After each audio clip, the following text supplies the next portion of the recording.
morning, Nigeria, and I make you welcome to the first um, show for the month today, the month of March 2026. Very so excited to have everyone join us today, wherever it is you're watching or streaming from around the world. We say welcome to Enterprise Morning, reaching you from Enterprise Television from our corporate headquarters in Lagos State, Nigeria. I am Henry. And I'm Kendi Bordering. So let's get started. Today, very interesting episode we have today, of course, coming with newspapers, headlines from there, and we would equally go to our main conversation also for today. Do well to be part of what we do. Have a say in what we say. You can reach us when you visit us at enterprisetvnews.com. You may equally like, comment, and follow us on all our social media platforms at Enterprise TV7. Very so honored to have joining us virtually is Barrister Faan. He is a barrister at law public affairs analyst, and he joins us from Canada. Thank you so very much, Barrister, for being here. We truly do appreciate you. Welcome, sir. Good morning. Thank you. All right. So let's kickstart today with our dailies. Today we have 4 newspapers to get going this morning, and we have the Vanguard, we have the Daily Trust, the Punch, and you said the Punch. Okay, Vanguard, Daily Trust, the Guardian, and the Punch. All right, so let's start with the Daily Trust newspaper for today. Big story: Iran strike fallout. Shiite protest erupt in northern Nigeria. Okay, on the top strip we may not be able to achieve 100% perfect election, and this is coming from Amupitan. And we have chaos at Lagos Abuja airports as Federal Airport Authority of Nigeria, that is Faan, begins a cashless policy. Okay, we also have banditry, over 300,000 displaced in Nigeria. This is coming from Bago. And under that, we have terrorists kill 15 in fresh attacks. And also we have the stories from the top strip: 4 die in Katsina. Ramadan arms stampede. Wow. But Barrister, let's kickstart today with what we have going on around the world. We have truly, time is really going past us, to be exact. And would you ever have believed, the Barrister, that the Supreme Leader would be taken out just the way he had been taken out? It took everybody by surprise. Even though we've seen how Iran has been a source, or a very strong source of terrorism across the globe, from the Middle East down to both actual terrorism, open sponsorship of terrorism, several conduct and acts that violates the UN charters, the respective charters on human rights and peacekeeping and peace across the globe. We've seen how that America had cautioned repeatedly, for a very long time on the issue, and what Iran, the government, stood for or stands for, and that a huge chunk of the people actually do not support what the government stands for. Okay, and on several occasions they have reached out to America to help them to reclaim their country. So if you look at the broadcast that Trump gave yesterday, you see how 2 days ago rather, you see the expression of a long-standing issue of that has made that area of the world so cantankerous. And because a lot is tied to this economically too, we're going to be seeing the economic effects days from now and all that. So there are proponents who say America is doing the right thing by saying that none of this country must have nuclear weapons, okay, because it's not safe in their hands. The world is not safe, allowing them to have nuclear weapons and the rest of that. So for me, I think that what Trump is trying to do, or what he has done, is within the scope of international law. It falls within the scope of what is required when you have a threat to world peace, when you have threat to humanity. And in the manner at which it came, there is always going to be resistance because America stands for something, and that thing they stand for is exactly what Trump is executing. Yes, but Barrister, you talked about world threat, and do you think the attack on Iran is verifiable? Remember, United States had gone for Iraq before because they thought there were weapons of mass destruction. At the end, we discovered there were not ever weapons of mass destruction in Iraq. So do you think this is a repeat of mistake done at the time by the President of the United States? Well, it may not be outrightly different, but the question you ask yourself is, does Iran have it or not? If they don't, if they do, is the world safe in their hands with their conduct and all that?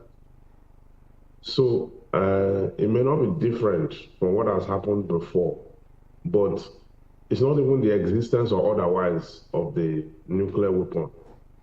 It is the leaning of the government, the philosophy of the government. Is the government neutral? Is the government pro-terrorism? Or does it support the issue of terror across the globe, as it were? Or does it stand against it? Okay? What exactly is the economic, political ideology of the country on that reference? What do they stand for and the rest? So this America can be faulted on several lines, okay? Because sometimes when they set out there to correct a problem or to correct a wrong, they end up adding to the problem. Okay, that I know. That is clear. Okay. But on the issue on that reference calls for that search. It calls for that vigilance, okay? Yeah. And so that's why there are persons who will never agree with you that America has gone wrong in what it did. There are persons, there are schools of thought who also believe that America actually went beyond and went overboard, okay? So that is how the conversation is. Okay. Okay, I think we'll just take another story since Barrister has done justice to this one. So let's look at chaos at Lagos Abuja Airport as FAAN begins cashless policy. When I saw this news, I was like, what is really going on? Is it that they want to turn everything right now to a cashless, they want to have this cashless policy, right? So Barrister, please, I would like to have your take on this issue. Being that you're a legal practitioner, you're a barrister, so I will just put this to you, sir. Can Faan, that's F-A-A-N, enforce cashless payments? Do they have the right? Were we doing cash payment before? Well, when I saw the news, I don't even understand what the news is about, the news item is about. Most transactions with Faan, they are cashless now. It's just that there's an option for cash. Yeah. There's an option, but if they are going totally cashless, I mean, what you do, your interaction with Faan is not transfers you make. It is. Or you use your ATM card or whatever payment platform you do. That's largely what Nigerians do with Faan. Maybe this news is saying that option of cash that existed before has been completely eliminated, and that in itself can be eliminated even without a policy, because the citizens have already embraced the cashless policy in so many dimensions, in so many areas. You understand? Yes, sir. There are people that when was the last time you saw bulk money, or when was the last time you withdrew bulk money and put in your bag and start to spend it one after the other? So I don't know. Maybe that story have a deeper strain. But from the surface value, the economy has already gone beyond what that story is talking about. All right. Yes, very true. And just to give a quick update on that, the cashless policy that's been referred to is the toll that's usually collected by vehicles as they go past before they enter, entry and exit of the airport. So, before now, you give out your cash. Yes, you give out your cash and they collect. But now, for accountability, actually, they're asking for e-payment. Yes. Okay, yeah. That's why I was asking. That's why I was asking. Cashless in what area? Exactly. Yes, because I know that the tolls they collect it, and they hand over one receipt to you, and that receipt is not properly serially numbered. Not accounted for. Yes. So between when they collect that money and when it gets into the coffer, there's a lot of pilferage that happens, and those pilferage cannot be accounted for. But if you make it online or you digital congestion beginning, it's better so that you're able to account for the money on that reference. So I think it's a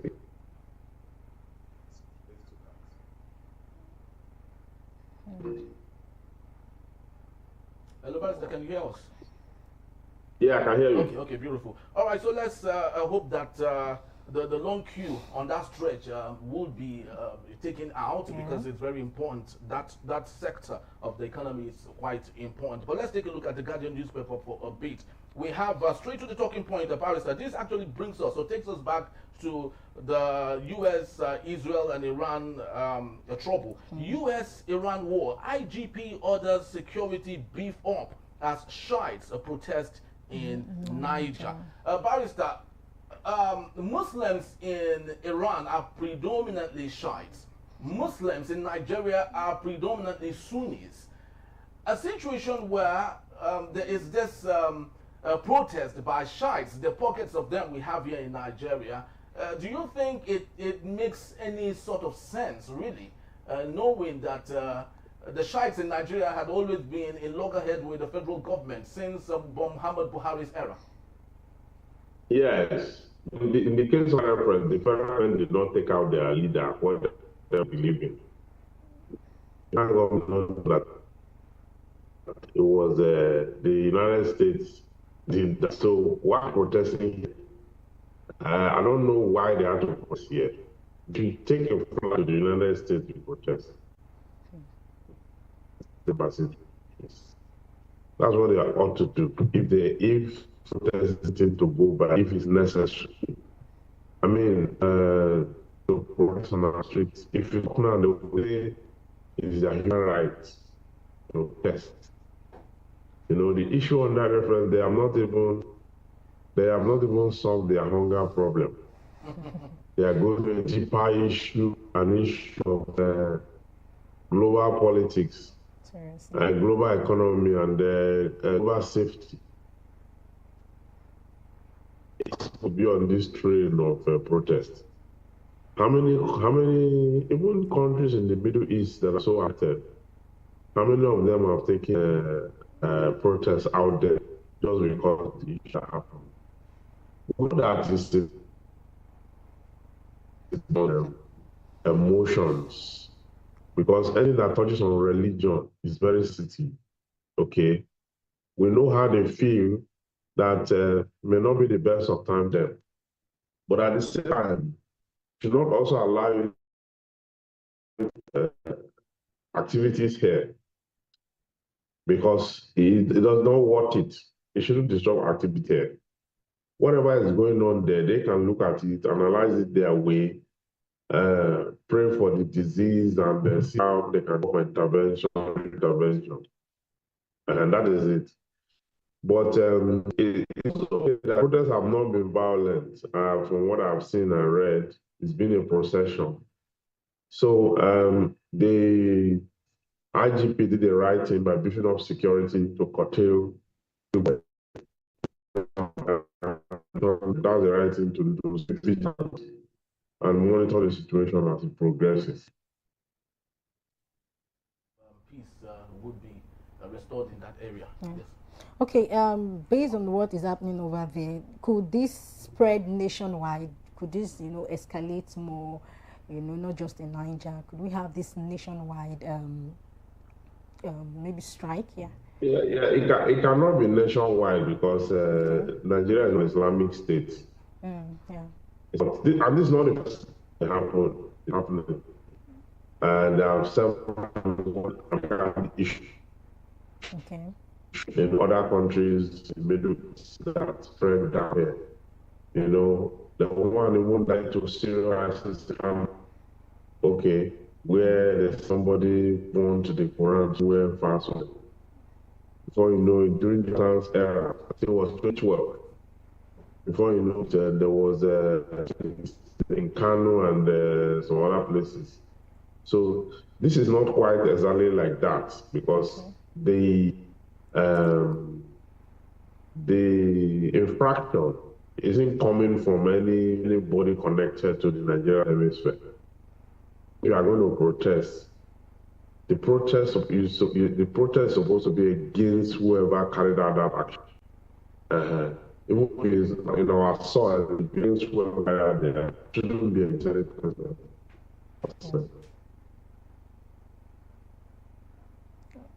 Can you? Yes, we can't.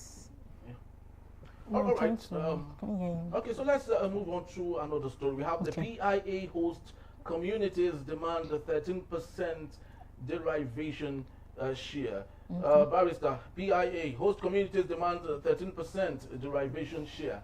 What do you think is happening here?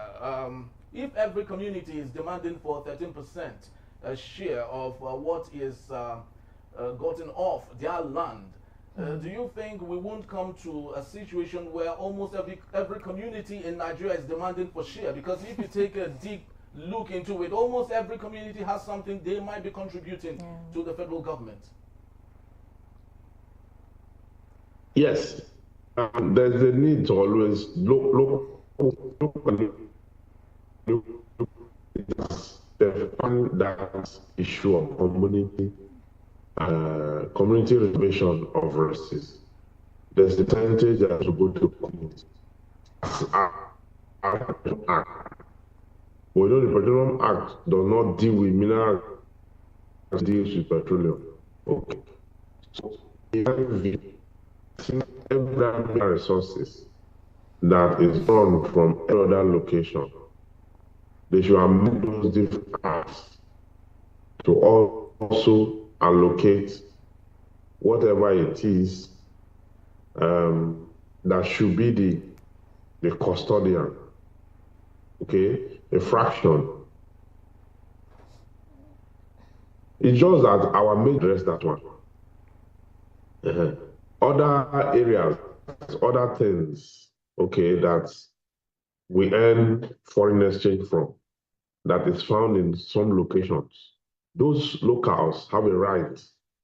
They have a right to ask for something extra on their own community, and it's not a bad thing, to say the least.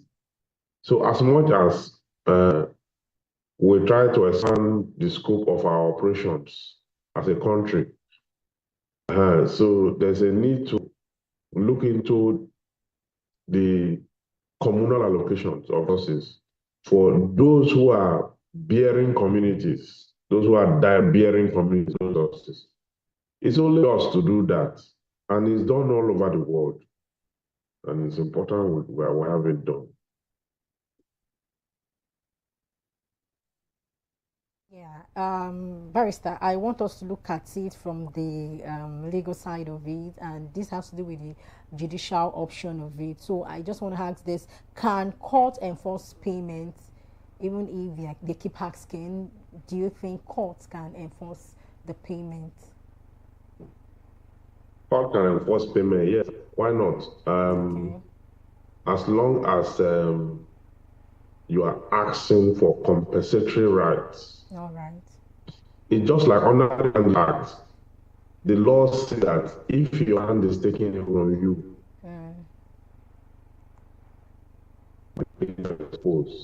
okay, the compensation, that's one option, or the government should relocate you, okay, relocate you to another land or pay compensation so that you can use the compensation to acquire another property, okay?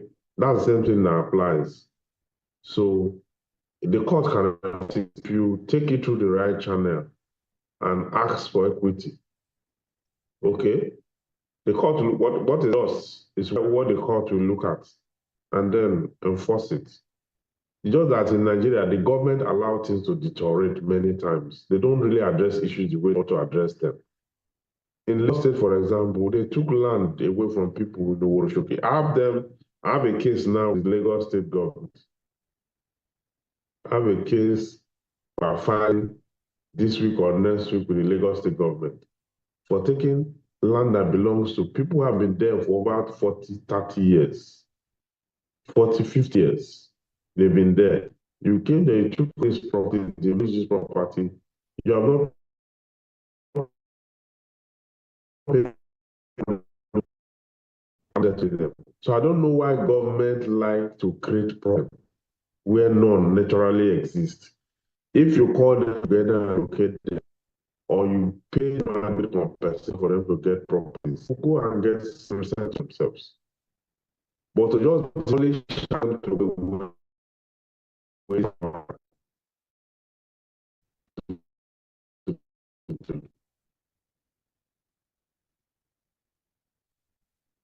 so just before we wind down for this particular segment, my last question to you, Barrister, and this on the story, making a steal from the Guardian newspaper on the downstream here. Presidency dismisses Tinubu's poisoning allegation footage. Barrister, I know it is the prerogative of the government to defend its own and try as much as they can to refute issues like this, not to make citizenry feel some sort of way. But do you think this might be true to some quarters? Because, of course, we know there's no smoke without fire. Sorry, can I get the question? I didn't get the question. So the question is, President dismisses Tinubu's poisoning allegation. So there's this footage going round where it was alleged that President Bola Ahmed Tinubu was just about to be poisoned by his kitchen staff member. And the big question is, as much as the government tries to refute allegations not to look bad, do you think in this case there might be some sort of truth that would come with it? Yeah, if this is an investigation, I know that the president, the president's kitchen staff, okay, at the Aso Rock, okay, is a very digitalized space where you have CCTV cameras, where you have strict surveillance, and the president do past circle, and they fall within the best of his own people whom he trusts.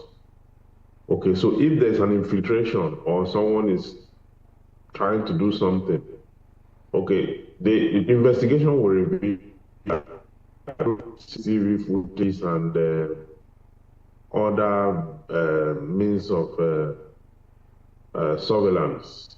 We reveal that. So if you don't want to talk about this crime, they don't want to talk about it, then they throw it just leave open. Just like the coup. Yeah. When in October there was no celebration, people were asking questions. Why were there no celebration? The government just said no, they want to in a low key and all that, not knowing that a coup was planned then that was to be happened. The government, they didn't want to talk about it. It later came out. So this one, well, I'm not saying it's the same thing, but if it's ever true, it's better the government deal with it the way it ought to do that, and make sure they address the issue, because sometimes when these issues like most probable, but the government may not want to be invested in it. I mean, they may not want to be quoted, so they allow rumors to take over the structure. And rumors taking over transfer is not even the best. Nature above vacuum, where you cannot be restored out, the rumor will take over. And rumor will lead to multiple counts of one end. And at the end of the day, you don't know which one to believe. So, government needs to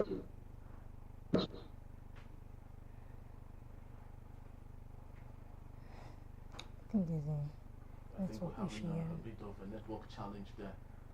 The barrister, are you still there? Yes. Okay, beautiful. All right, so we would call it a wrap for this segment. And just before we do that, we wish the president well. He remains the president of the Federal Republic of Nigeria, and as patriots and as Nigerians, it is our responsibility to wish him well. And on behalf of Enterprise Television, we wish President Bola Ahmed Tinubu well. So when we return, INEC admits real-time result challenges ahead of 2027 elections. In a bit, still Enterprise Morning. Don't go anywhere. We'll be right back.